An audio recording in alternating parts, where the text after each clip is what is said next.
శ్రీకాకుళం జిల్లాకు సంబంధించి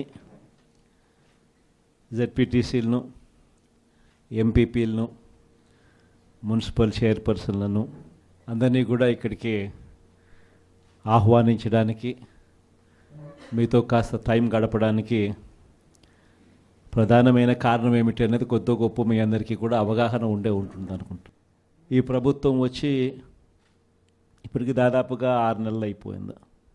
మామూలుగా పాలన చేస్తే ప్రజల్లో వ్యతిరేకత కొద్దో గొప్ప ఈ మేరకు ఉంటుందా? కానీ ఫస్ట్ టైం ఇలాంటి ప్రభుత్వం చూస్తూ ఉన్నాం. 6 నెలలు గడవక ముందే ప్రభుత్వంలో మీద వ్యతిరేకత ఈ స్థాయి నుంచి ఇక్కడ కనిపిస్తూ ఉంది. ఈ రోజుకి కూడా మన జెడ్పీటీసీలు కానీ, మన ఎంపీటీసీలు కానీ, మన సర్పంచులు కానీ, ఎవరైనా కూడా ఏ గ్రామంలో అయినా కూడా, ఏ ఇంటికైనా కూడా గర్వంగా తలెత్తుకొని పోగలుగుతాం. కారణం ఏమిటి అని అంటే, ఎన్నికలప్పుడు మా పార్టీ ఇవన్నీ చెప్పింది, తూచా తప్పకుండా ప్రతి ఇది కూడా చేసి చూపించిన ప్రభుత్వం మాది అని చెప్పి సగర్వంగా తలెత్తుకొని చెప్పుకునే పరిస్థితి ఏ ప్రభుత్వానికైనా ఉంది అని అంటే అది ఒక వైఎస్ఆర్సీపీ ప్రభుత్వమే అని చెప్పి కూడా గర్వంగా చెప్పగలుగుతాం. నిజంగా దాని క్యాంపెయిన్ మనం ఎంత తీవ్రమైన క్యాంపెయిన్ జరిగింది అన్నది ఒకసారి గమనించినట్లయితే, ఏ ఇంటికి ఎవరు పోయినా కూడా తెలుగుదేశం వాళ్ళు, తెలుగుదేశం ఎమ్మెల్యే నుంచి, తెలుగుదేశం కుటుంబ సభ్యుల నుంచి, తెలుగుదేశం పార్టీ కార్యకర్తల దగ్గర నుంచి ఎవరు పోయినా కూడా ప్రతి ఇంటికి వాళ్ళు చెప్పిన మాట, ఇంట్లో ఎవరు కనపడినా కూడా, చిన్నపిల్లలు కనపడితే స్టార్ట్, నీకు 15,000, నీకు 15,000, నీకు 15,000, సంతోషమా? అంతకన్నా కొద్దాం, అంతకన్నా కొంచెం పెద్దోళ్ళు, తల్లులు కనిపిస్తే చాలు, అమ్మలు కనిపిస్తే చాలు, నీకు 18,000, నీకు 18,000, నీకు 18,000, సంతోషమా? అంతకన్నా ఇంకా కాస్త పెద్దోళ్ళు, ఆ అమ్మలకు సంబంధించిన పెద్దమ్మలు, వాళ్ళ అత్తగారు కనిపిస్తే చాలు, నీకు 48,000, నీకు 48,000, నీకు 48,000, సంతోషమా? 20 ఏళ్ళ పిల్లోడు ఇంట్లో నుంచి బయటకు వస్తే చాలు, నీకు 36,000, నీకు 36,000, నీకు 36,000, సంతోషమా? ఇంట్లో నుంచి రైతు కండువా వేసుకొని బయటకు వస్తే చాలు, నీకు 20,000, నీకు 20,000, నీకు 20,000, సంతోషమా అనే మాటలు ఈ రోజుకి కూడా నా దగ్గరికి మన ఎమ్మెల్యేలు కూడా నా దగ్గరికి వచ్చి చెప్పారు, చాలామంది కూడా చెప్పినారు, అన్న ఈ రకంగా చెప్తా ఉన్నారన్న, మనమేమో కుటుంబం మొత్తానికి సహాయం మనం చేస్తూ ఉంటే వీళ్ళు ఇంట్లో ఉన్న ప్రతి ఒక్కరికి కూడా మేము చేస్తాము అని చెప్పి చెప్పడం మొదలు పెడతా ఉన్నారు. ఈ అబద్ధాలకు మనం తట్టుకోలేమున్నా, మనం కూడా ఏదో ఒకటి చేయకపోతే, ఏదో ఒకటి చెప్పకపోతే ఇబ్బంది పడతామన్నా అని చెప్పి కూడా చాలామంది ఎమ్మెల్యేలు నా దగ్గర కూడా వచ్చి చెప్పారు. కానీ చెప్పినప్పటికి కూడా నేను చేయలేకపోయా.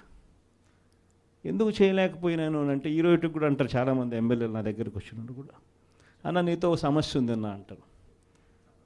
ఏం నా సమస్య అని చెప్పి నేను అడిగితే, అన్న నీతో ప్రాబ్లం, నీలో అతి మంచితనము, అతి నిజాయితీతనం, ఈ రెండు నీతో ఉన్న సమస్యలు అన్నా అని చెప్పి కూడా అంటారు. వాస్తవమే, అతి నిజాయితీతనము, అతి మంచితనము, ఈ రెండు బహుశా నాకున్న ప్రాబ్లమ్సే కావచ్చేమో. కానీ మళ్ళీ రేపొద్దున మనం అధికారంలోకి వచ్చేసరికి మాత్రం మళ్ళీ అవే కారణాల వల్లే మళ్ళీ మనం రేపొద్దున అధికారంలోకి వస్తామన్న మాట కూడా అంతే వాస్తవం. ప్రైవేట్ స్కూళ్ళు గవర్నమెంట్ స్కూళ్ళల్లో పోటీ పడగలుగుతాయా, ఇది సాధ్యమేనా అని చెప్పి అనుకునే పరిస్థితి నుంచి ప్రతి 6వ తరగతి నుంచి ప్రతి క్లాస్ రూమ్లోనూ డిజిటల్ క్లాస్ రూములు తయారు చేసి ఇవన్నీ తీసుకొచ్చి మన హయాంలో గర్వంగా కూడా తలెత్తుకొని చెప్పగలుగుతాం. ప్రైవేట్ స్కూళ్ళు గవర్నమెంట్ స్కూళ్ళతో పోటీ పడే పరిస్థితి వచ్చింది అని అంటే అది ఒక్క వైఎస్ఆర్సీపీ హయాంలో మాత్రమే. వసతి దీవెన గాలికి ఎగిరిపోయింది. పిల్లలను ఈరోజు చదువుకునే దానికోసం ఇంజనీరింగ్ కాలేజీలో యాజమాన్యాలు, మీరు ఫీజులు కట్టకపోతే మీరు చదువుకునేదానికి మేము ఒప్పుకోము, ఫీజులు తీసుకొని రండి అని చెప్పి పిల్లల్ని ఇంటికి పంపిస్తూ ఉన్న పరిస్థితులు ఈరోజు కనిపిస్తూ ఉన్నాయి. వైద్య రంగం పరిస్థితి కూడా అంతే దయనీయంగా ఉంది. ఆరోగ్యశ్రీ సేవలు మార్చి నుంచి ఇంతవరకు బిల్స్ లేవు. వ్యవసాయం పరిస్థితి అంతే. ఆర్బీకేలు స్థాపించి ఈ క్రాప్ పెట్టి ట్రాన్స్పరెంట్గా పారదర్శకంగా ఉచిత పంటల బీమా అమలు చేసి దళారీ వ్యవస్థ అనేది లేకోకుండా ఆర్బీకేల ద్వారానే పంటలు కొనుగోలు చేసి ప్రతి రైతుకు తోడుగా అండగా నిలబడే కార్యక్రమం మనం చేస్తే ఈరోజు ఏ రైతు ధాన్యం కొనుగోలులో ఏ రైతుకు కూడా కనీస మద్దతు ధర రాని పరిస్థితిలో ఈరోజు వ్యవసాయం చేస్తూ ఉన్న పరిస్థితులు ఈరోజు కనిపిస్తూ ఉన్నాయి.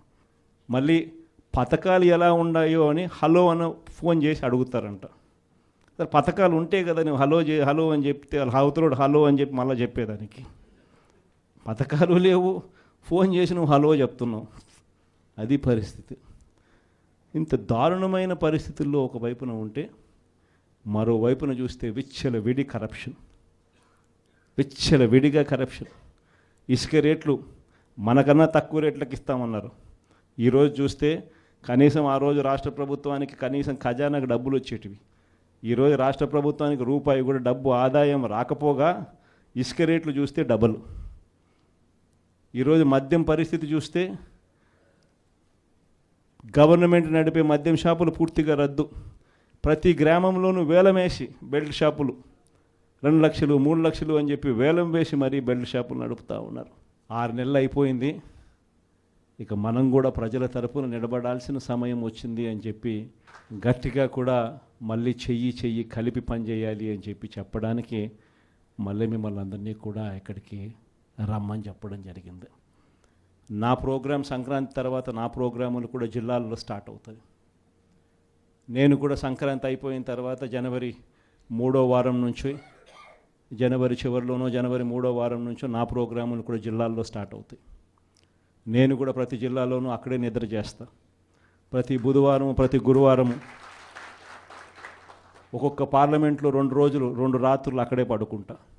3 రోజులు 3 నియోజకవర్గాలు, మరుసటి రోజు గురువారం మరో 4 నియోజకవర్గాలు కార్యకర్తలతోనే మమేకమయ్యే కార్యక్రమాలే చేస్తాం. ప్రోగ్రాం పేరు కూడా కార్యకర్తలతో జగనన్న పార్టీ బలోపేతానికి దిశా నిర్దేశం అనే ప్రోగ్రాంతోనే ఆ ప్రోగ్రాంలో కూడా అడుగులు ముందుకు వేస్తాం. ఆ ప్రోగ్రాం జనవరి 3వ వారంలో నా ప్రోగ్రాంలు స్టార్ట్ అయ్యేసరికి మీరేం చేయాలి అనే కార్యక్రమం కూడా చెప్పడానికి కూడా ఈరోజు మిమ్మల్ని అందరినీ కూడా ఇక్కడికి ఆహ్వానించడం జరిగింది. ఈరోజు శ్రీకాకుళం జిల్లాకు సంబంధించి జెడ్పీటీసీలను, ఎంపీపీలను, మున్సిపల్ చైర్పర్సన్లను అందరినీ కూడా ఇక్కడికి ఆహ్వానించడానికి